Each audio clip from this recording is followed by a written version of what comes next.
दोस्तों आज मैं आप लोगों को दिखाने वाला हूँ कल्लू जी का स्टेज शो जो कि मुंबई में था। बहुत ही बम्पर स्टेज शो था। इतनी भीड़ वहाँ पे, पब्लिक का इतना प्यार मिला कल्लू जी का। मैं आप लोगों को दिखाने वाला हूँ। आप लोग फोटो के हिसाब से देख रहे हो। मैं इसके आगे आपको वीडियो दिखाने वाला हूँ। तो दोस्तों हम आगे दिखाते हैं आप।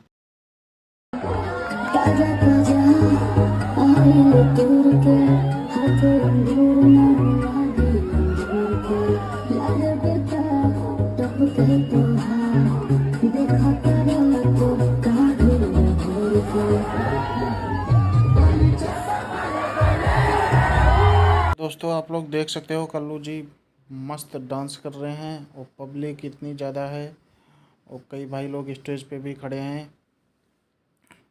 इतनी ज़्यादा पब्लिक का प्यार है, आप लोग देख सकते हो।